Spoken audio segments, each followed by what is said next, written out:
그렇습니다. 근데 옛날에 로마 병사들이 있었어요. 병사들이 옛날에 돈으로 임금을 받는 것보다는 소금으로 월급을 받았습니다.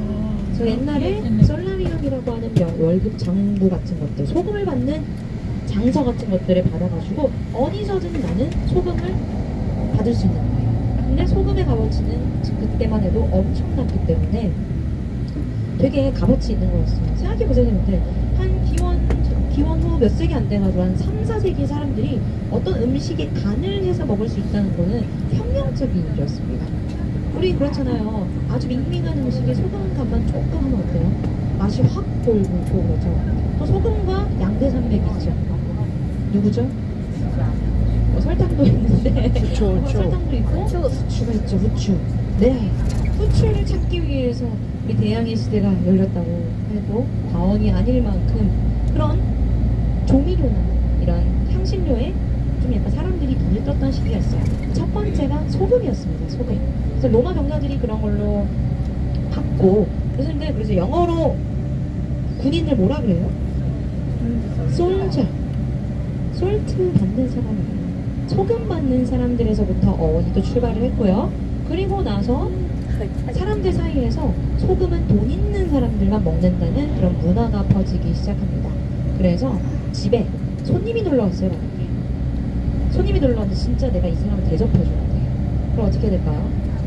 그쵸? 내가 당신을 충분히 이 비싼 소금을 넣으면서 대접을 하고 있습니다를 느끼게 해줘야 돼요.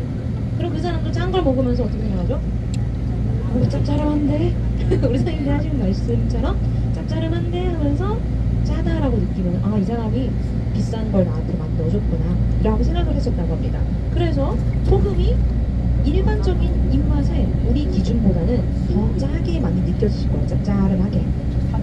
그래서 이게 문화처럼 번지기 시작하면서 나중에 귀족 계통이나 좀 잘 사는 사람들만이 전유물이 아니라 이제 일반 시민들에게도 소금이 전해지는데 입맛이 그게 유행이잖아요. 잘 사는 사람들 그렇게 먹는데 우리도 한번 먹어볼까? 짜게 짜도 먹으면 더 부자래. 우리 사람 민심이 참 그렇잖아요. 그런 거랑 똑같이 입맛 기본치가 약간 좀 짠맛이 됐어요. 그래서 근데 생각해보자면은 우리나라가 더 나트륨 섭취가 높을까요? 이 유럽 사람들이 나트륨 섭취가 높을까요? 우리나라가 훨씬 높아요. 우리는 다양한 맛이 있습니다. 여기 사람들은 다양한 맛이 없어요. 여긴 맵고 짜고 달고 이런 거 없이 달고는 먹어요. 그런 거 없이 우리는 그냥 복합적인 맛이 있죠. 김치찌개, 떡볶이. 여기 나트륨 완전 많이 들어가죠. 사실 우리는 짠 게 많이 들어가는데 뭐 매운맛이나 달콤한 맛을 함께 중화가 돼가지고 우리가 섭취되는 그 미각으로 느끼는 것과 실제 영양분 섭취량으로는 우리가 나트륨 섭취량이 훨씬 많다고도 합니다. 좀 자극적이죠, 우리나라 음식은. 그래서 맛있죠. 벌써 먹고 싶으신 거 아니시죠, 선생님들? 근데 여기는 거의 소금 간이랑 후추 정도만 해가지고 요리를 하고 있어요. 그리고 여기가 또 많이 먹는 게 이쪽 사람들, 포카스 성국이 고수를 그렇게 많이 먹어요. 고수. 네. 약간 고수향 느끼시는 분도 계실 수 있는데 고수를 그냥 탕을 끓여서 죽을 끓여서 이렇게 아예 먹을 정도로 인상이 막 이렇게 써주시는 분도 계실 거예요. 근데 외국 사람들이 오히려 우리나라하고 놀라는 게 하나 있어요, 선생님들. 깻잎에 뭘 싸먹는다. 이게 진짜 놀라울 따름이라고 합니다. 깻잎은 선생님들, 저는 우리나라 말고는 사실 그렇게 잘 안 먹는 식물이에요. 왜냐면 약간의 그 향을 좀 돋우기 위해서 조금만 사용하는 거지 우리나라는 고기 한 점에 깻잎 한 장 이렇게 막 먹잖아요. 얼마나 맛있어요. 그쵸? 여기 사람들에게는 고수가 그렇게 똑같은 거. 고수가 우리나라 깻잎 먹는 것처럼 아무렇지 않은 그런 음식들입니다. 그래서 약간 그 고수향이 나는 게 맞아요.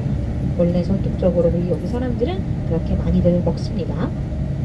그래서 유럽이 음식이 왜 짠지 생각해보자면은 옛날에 사람들이 먹었던 식문화와 소금이 귀했던 시절 대접을 했던 그런 문화에서. 그래서 우리 오늘 대접 받았죠?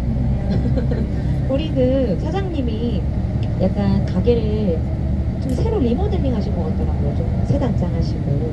그래서 여기 앞에 있는 식물의 이름을 설명해 줬는데 그 나무를 또 까먹었네요. 나무가 이름이 뜻은 생각나요. 캐슬. 성이래요, 성.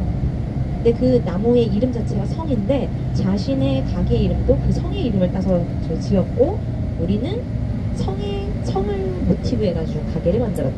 그러므로 너네들은 왕족들, 귀족들 대접하는 거다. 이렇게 하더라고요. 저 나름의 이런 의미가 있는